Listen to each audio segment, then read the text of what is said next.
موت کے بعد کے 40 دن آخر کیا ہوتے ہیں؟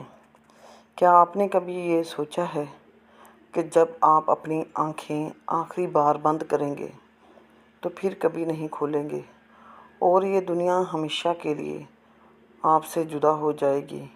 وہ لمحہ جب آپ اپنے پیاروں کی آوازیں تو سن رہے ہوں گے مگر جواب دینے کی طاقت نہیں ہوگی۔ آپ کا جسم یہیں رہ جائے گا لیکن آپ کی روح ایک ایسی دنیا کی طرف روانہ ہو جائے گی جسے نہ آنکھوں نے کبھی دیکھا ہوگا اور نہ زبان بیان کر سکتی ہے۔ تو پھر وہ پہلی رات کیسی ہوتی ہے اور ان 40 دنوں میں روح کن کیفیتوں سے گزرتی ہے؟ ہمارے نبی صلی اللہ علیہ وسلم نے فرمایا، ہر جان کو موت کا ذائقہ چکھنا ہے۔ پھر وہ لمحہ آ پہنچتا ہے جسے انسان برسوں ٹالتا رہتا ہے۔ آخری سانس آہستہ آہستہ ختم ہونے لگتی ہے، آنکھیں ایک نقطے پر جم جاتی ہیں، دل آخری بار دھڑکتا ہے، پھر ہمیشہ کے لیے رک جاتا ہے۔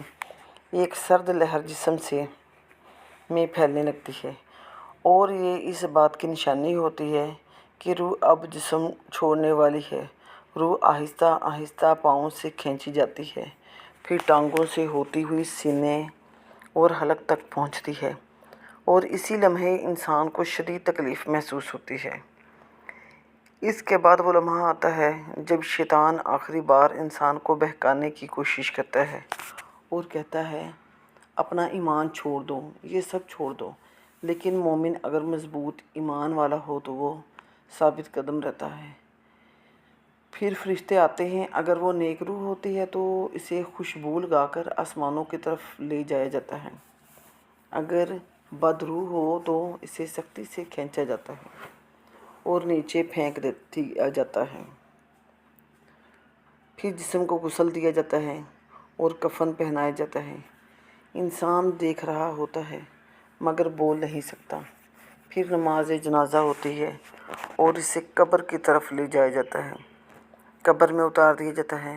پھر 2 فرشتے آتے ہیں، منکر اور نکیر، اور سوال کرتے ہیں کہ تمہارا رب کون ہے، تمہارا دین کیا ہے، تمہارا نبی کون ہے؟ اگر انسان مومن ہوتا ہے تو وہ جواب دیتا ہے کہ میرا رب اللہ ہے، میرا دین اسلام ہے، میرا نبی حضرت محمد ہے، اور پھر قبر جنت کے باغوں میں سے ایک باغ بن جاتی ہے۔ لیکن اگر انسان جواب نہ دے سکے تو قبر تنگ ہو جاتی ہے اور عذاب شروع ہو جاتا ہے۔ پھر انسان کے اعمال اس کے سامنے آ جاتے ہیں، اگر وہ نیک ہوں تو ایک خوبصورت شکل میں آ کر کہتے ہیں کہ ہم تمہاری اعمال ہیں، اگر برے ہوں تو ایک خوفناک شکل میں آ کر کہتے ہیں ہم تمہارے گناہ ہیں۔ یہی وہ عالم برزخ ہے جو موت کے بعد شروع ہوتا ہے، ایک ایسی حقیقت جس سے ہر انسان کو گزرنا ہے۔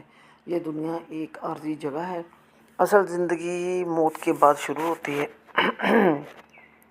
اور وہی اصل فیصلے کا دن ہے۔ اس لیے ہمیں چاہیے کہ ہم اپنی نمازوں کو نہ چھوڑیں، اپنے رب سے تعلق مضبوط کریں، ہر وقت استغفار کریں، اور تاکہ جب وہ لمحہ آئے تو ہماری